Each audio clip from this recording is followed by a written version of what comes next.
Good morning, I'm Adam Sexton. As more of the older population is vaccinated against COVID-19, we've seen cases shift into younger populations. Colleges and universities have been among those hardest hit by this third wave of the pandemic in New Hampshire. And as they deal with that, they're also looking to the future to try to determine how vaccination will factor into their return to campus plans in the fall. Here this morning to discuss is Dr. Donald Birx, president of Plymouth State University, and New England College president, Dr. Michelle Perkins. Thank you both for joining us. And let's start with you, Dr. Birx, on the public institution side. Yesterday, Governor Chris Sununu said he does not want the university system mandating COVID-19 vaccines as a prerequisite for returning to campus next fall. What are your thoughts on that? Well, I was thinking about this in the context of what a parent would feel like if they were sending their student to campus and they were sleeping in a room with someone who wasn't vaccinated. So you can understand the pressures on us and on parents to try to make it as much, if we fall short of mandating it, at least push it as hard as we can to make it so that students understand that they should get vaccinated before they come to college. And so we've put a lot of emphasis on that. We're well aware of the governor's position. We understand it. We're just trying to also realize that the environment in which we work on and in, if we want to have an open campus, which we really do want to have, we're going to have to think about getting as many people vaccinated as possible. Dr. Perkins, what about NEC? We know some private institutions in New Hampshire have already moved forward with this vaccine recommendation. Where do your discussions stand there in Henniker? Well, we haven't made a decision as yet. I know that the governor stated that the private institutions could, and I know that at least one has announced that that's going to be a requirement. We're inclined in that direction, but we want to wait a few more weeks at least before making that decision whether to mandate, but that would be our preference at this point. Dr. Birx, we know a lot of students have contracted the virus and dealt with it that way. Is the goal eventually herd immunity here for your campus? Yeah, I think that's really the point where you get to that. We can be pretty sure that we're not going to have any spread across campus, and we can be very open in the fall, and that's our goal. So yeah, either have had it or have been vaccinated is really the goal we're shooting for. Now, we know vaccine hesitancy is an issue everywhere, not just college campuses or anywhere in the community. What about the student population? Dr. Perkins, do you envision having to do some outreach or convincing or a clinic or something like that, trying to get the students to take the vaccine? Absolutely. And so we've already talked about it, having some incentives that will make getting the vaccine even more sensible and appealing for students, regardless of the mandate. We're going to implement some of those. And of course, we're grateful that now, I guess starting next week, out-of-state students can be eligible for the vaccine in New Hampshire, which is very good for us considering we have a number of students stay over the summer, and many of them are from out of state. Dr. Birx, what about in Plymouth? How do you do battle with vaccine hesitancy on campus? Yeah, we're following the same process. We're really getting students engaged in it. We've got the Armory right next door. It was a good partnership. I think the governor's decision to open it up to all the students was a great one. So we've got students engaged right now in getting the vaccine right across the street, so right next to campus. And we've had a lot of students take up that challenge. So we're doing that, and we're also encouraging students, if they want to have an experience in the fall of having a completely open campus, we really need to have as many vaccinated as possible. And Dr. Perkins, following up on that, there's the added difficulty here. This isn't like the MMR shot or varicella, all the other things that you kind of check the box for as you're an incoming freshman going to a campus. There's a political aspect of that. How do you push through some of the things that have been laid on top of the science of this vaccine? Well, I think in our community in general, the large majority are very excited about getting the vaccine and very supportive of it.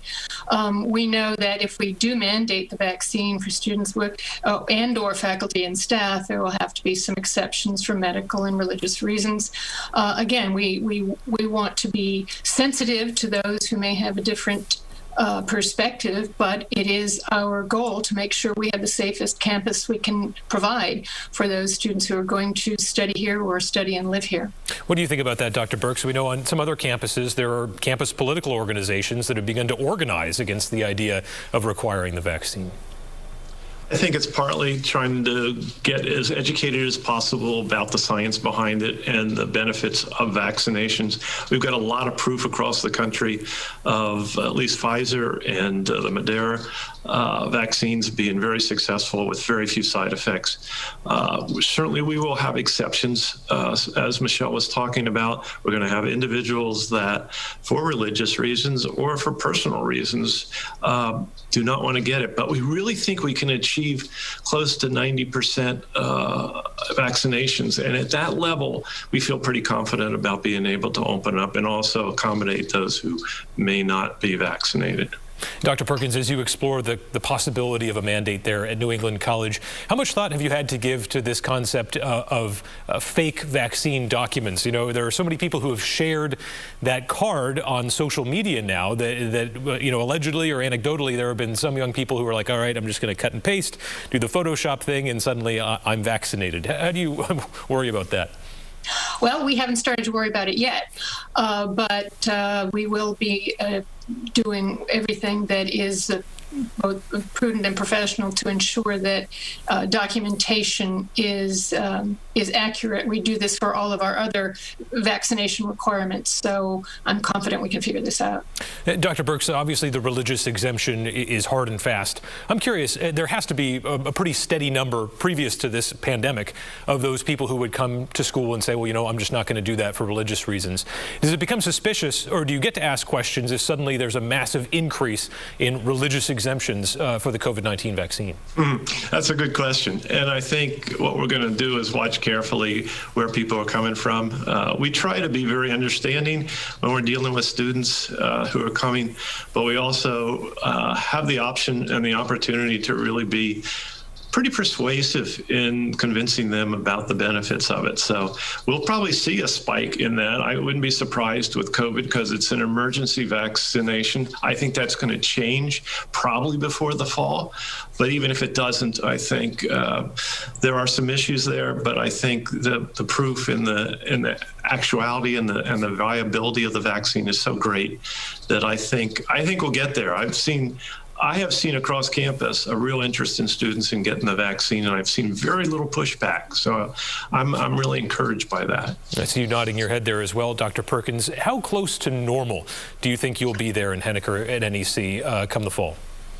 Well, I think normal will be a new normal, so it's going to be different than anything we've ever known. But our students have been remarkably mature and conscientious about abiding by the requirements of what you have to do to be on campus. And that's been very, very hard.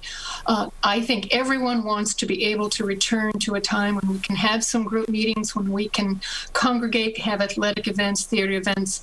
I think there's great enthusiasm for the vast majority to get the vaccine and go back to some kind of normal. And it seemed to you, Dr. Birx, what's normal going to look like in Plymouth come August, September? I think it's actually going to look very much like before the virus hit. I really see, as we're working through this, that we're going to have most things open. So I don't really see any plans. We'll have testing available, that's for sure. There might be some areas where we have masking, but I see the campus in fall as being open, very similar to what it was before the pandemic ever hit. Dr. Perkins, so many questions from parents about something like this. What is graduation going to look like this year? And can you be flexible at all if the numbers do plummet dramatically in the next couple of months? We planned and announced a long time ago that several months ago, that we would have a virtual commencement this year. We have, in addition to about 1,200 undergraduates on 2 campuses, we have many more graduate and online students, and a lot of them like to come to campus for graduation. So we could have as many as 1,000 graduates. It's just not really prudent or feasible at this time. And since the cases continue to go up, even though the vaccinations in New Hampshire are remarkable, I think we're at the top of the country in terms of the number of shots in arms. At this point, we're planning a virtual commencement. And that said, we have hired a production company, and we're going to have a very nice production.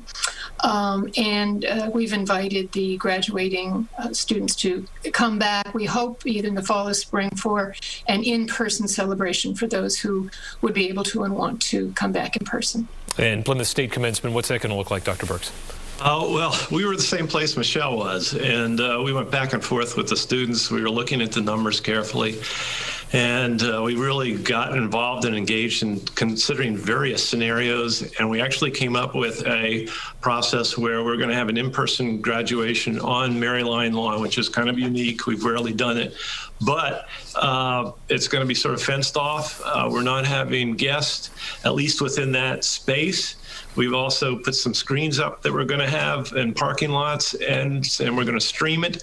And we're closing off one of the roads where parents can gather if they want to see their student as they're graduating. So we're kind of in a mix, and I can understand the issues and challenges that presidents face with commencement, but our students wanted so much to have an in-person graduation. So we're combining the class of 20 and the class of 21 in a graduation, and a class of 20 and 21 and then an undergraduate graduation. So that's our plans. Hopefully a year from now we can see everyone walking down the various aisles to pomp and circumstance like the old days. So thank you so much, Dr. Perkins and Dr. Brooks, for your time on Close Up. We appreciate it.